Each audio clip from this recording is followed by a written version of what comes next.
The strange disappearance of Mario Judah, Patrick Cece. I didn't even know he disappeared. Sometimes I listen to his songs. Not Die Very Rough, because that's obviously inappropriate. But, the other ones. And genius music marketer, or just another money-hungry artist desperate for attention. Something we can't deny is... I think he's just crazy. I think he's just a little crazy. I like him, though. He's cool. Unique. He was talented, but now he is gone. Mario Judah has been doing the bare minimum to even remind his fans he's still alive. What really happened to Mario Judah? Is there some conspiracy with this shit or what? Well, that's like his whole thing. Like, what happened to Mario Judah? That's part of his song. So... Is he still alive? Where the fuck is Mario Judah? In the past 15 months, Mario has only made a few appearances on his social media of 650,000 followers and has posted 4 songs just to meet label obligations, which doesn't seem like a big deal for most artists, but Mario was the most viral, polarizing new artist the internet had seen since the SoundCloud rap era in 2017. Unfortunately, Mario has had a few sticky situations with management, record labels, and his own greed that have contributed to his fall off. In the summer of 2020, that was a really interesting money falling. Record labels and his own greed that have contributed to his fall off. Where did you get that from? That was weird. In the summer of 2020, Mario posted his self-produced song called Die Very Rough on SoundCloud. At the time, it only had a few hundred plays, but this caught the attention of a Maryland-based videographer who was a critical part of helping Lil Skies in his early career, J-Law from One Room Media. J-Law is an extremely important part of Mario's present-day situation. J-Law likes to tap in with small artists, and he could hear the potential that Mario had. When they linked up, they shot a music video to his song Die Very Rough. Mario and J-Law hit it off. Mario even slept in the One Room Media studio for 7 weeks and signed a contract for J-Law to be his manager. J-Law would earn 25% of Mario's revenue, but didn't have any ownership of his music or anything like that. It was a little aggressive for a management contract, but I mean, is it though? Like, he found somebody who had potential and he signal boosted that person substantially. So maybe it's a lot, but I don't think so. I think it's fine. Mario had literally a few hundred followers on social media, so it was kind of a big risk. Crazy enough, just a couple weeks later, a tweet was posted that would start a viral whirlwind for them. LMAO, this individual went crazy.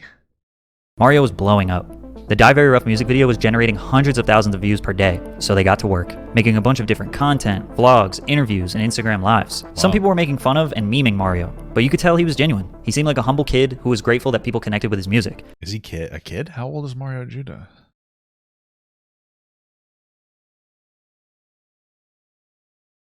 $22. I guess he's a young guy.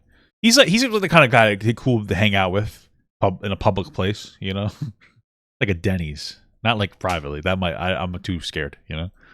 And he could also laugh at himself because he knew he was kind of ridiculous. By the way, now is a good time for me to mention that before doing this video, I reached out to J-Law for a lot of this information. So drink water while you're watching. This type of virality isn't normal. Trying to make me pee so I miss a video, bro? Trying to make me go get up and leave the video running like Hassan? I gotta get the slander in there. It was genuine. So record labels were calling. J-Law was officially Mario's manager, so he was the one doing the negotiating. But wow, he looks a lot skinnier in person. It was genuine. So record labels were calling. J-Law was officially Mario's Look at this guy. I thought that he was at least fatter. And, that's wow. He has a fatter face. There's nothing wrong with that, you know. It looks good. Manager, so he was the one doing the negotiating, but they were getting lowballed. $50,000, $75,000. J-Law even told me these record labels hated him because he was being a little too cocky. They didn't think Mario was worth much since he only had one viral song, but J-Law believed in him. Eventually, they got a $300,000 offer that seemed a little more promising. The offer was a $100,000 advance, $100,000 market. $300 million, that it would be $1 million. Okay. Budget and $100,000 for a Ski Mask the Slump God feature combined with a Cole Bennett Lyrical Lemonade music video. And on top of that, he would get to perform at Rolling Loud. We would need 2 EPs in order to make the $300K make sense, which would be around 10 to 14 songs total. Real quick, if you aren't familiar, when you get money from I don't know what an EP is. A record label, this is basically a loan. So you need to pay it all back. So after taxes and paying J-Law 25%, Mario's $100,000 advance turns in about $40K or maybe $50K. But then he would be in debt $300,000. So they're asking for 14 songs to be released by them in order for them to have a chance at making that money back. Now J-Law says the contract was way more aggressive than what they said in this email. The contract stated that the label would own Mario's masters until 5 years after they were released, and that he would only be receiving a 20% royalty on the music and the label receives 80%. Basically, J-Law said, Mario, we should pass on this, since they lied and it just kind of seemed sketchy. Mario agreed with him. J-Law went home, went back to the One Room Media studio the next morning, and Mario was gone. They have not spoken. Whoa! That's crazy. So what happened? Everything was just all good. There was no bad blood between them, and Mario seemed to be a nice guy, so where did he go? Maybe Mario Jr. just kind of got fed up with the rap game and frustrated him. Well, we can't be certain. But the next day he was on Instagram with DJ Scheme, so it was pretty evident that he got a flight to LA in the middle of the night and probably went and signed that record deal. What he didn't realize is that he signed a contract with J-Law, so J-Law had to get bought out. which he eventually did. Mario never got a Cole Bennett video. He also never got a Ski Mask feature. After he dipped, all of his music was released through Atlantic Records. He did get to perform at Rolling Loud, and that was, well, another viral moment. I was gonna play this video because this video sends me every time I watch it. A lot of people are I don't know why. Dude, it's so unnecessary. It's so inappropriate. I love the comment that he makes too.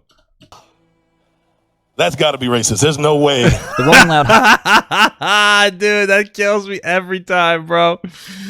Oh, hype lasted a few weeks, even got a few shout-outs from Denzel Curry and Lil Uzi Vert, and he was already becoming a household name. But you know the internet game moves fast. He had to come up with something else. Playboi Carti was on the verge of dropping his 2-year anticipated album Whole Lotta Red. I thought that was I Show Speed. Mario went on the internet basically threatening Carti.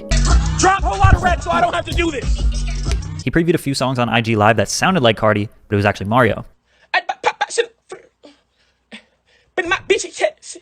Is that real? Is that really what music is? Wow, incredible. These threats were genius because Mario was acting like a fan. So Carti's fan base looked at him as like their leader. His follower count was growing rapidly. He was getting the same amount of attention, if not more, than when Die Very Rough went viral. A lot of people thought that he was behind the scenes hired to promote Carti's album. I don't think this was the case.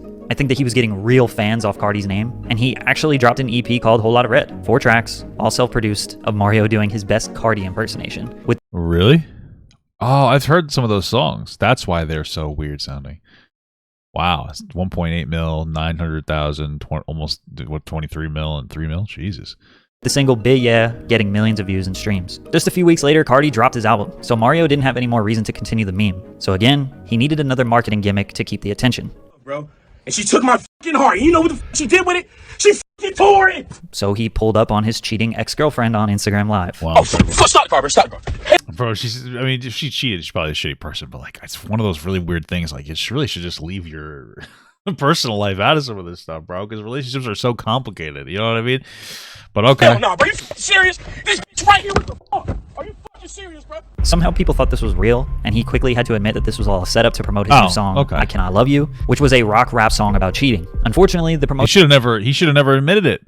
promotion did not work the way he wanted to. I mean, the song was still getting great views, just wasn't viral. Compared to 9 million on Big Yeah, under 1 million views looks like a failure. But those are still great numbers. After January of 2021, Sure. Mario kind of disappeared. The next we heard of him was when a snippet of his leaked. The song was a collaboration with Trippie Redd and potentially Playboi Carti. Miss the Rage was one of the most anticipated tracks of 2021 ever since That song's a banger. Trippie posted it earlier that year. I'm I'm Mr. Mr. Rage. Rage. Good morning, Ragers. Are you Oh, it's I'm Mr. Rage? I thought it was I Missed the Rage. Wow. Incredible. Fake fan, am I right, guys? Shit. ready, Ragers? It really seemed like Mario was hinting that this collaboration would drop. It's actually cringy now a little bit. I thought it was like I Missed the Rage. I thought it was like some kind of like, I don't know. But I'm Mr. Rage?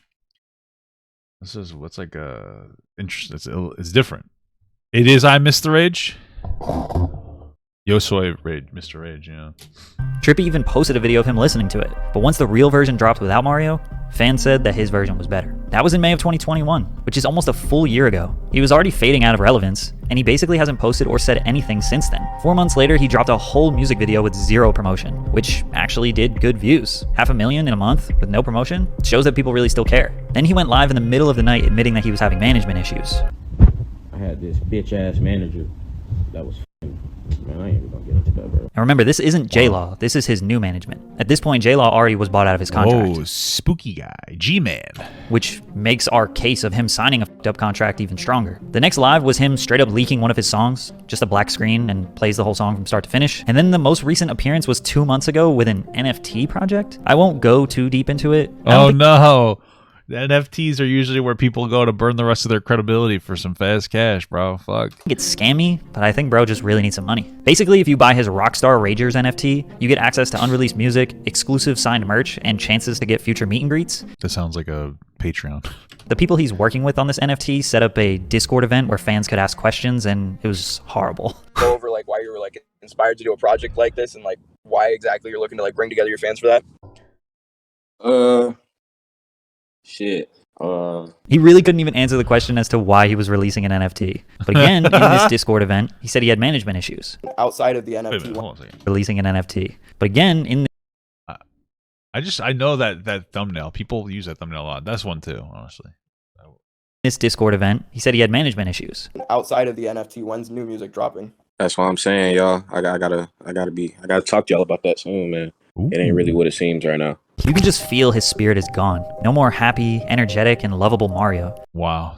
If this was a picture of a guy, this is every black emo kid in high school. Okay, and you all know that. This is like a heavy black emo kid in high school. You know what I mean? It's true. Nothing wrong with it. I'm just saying.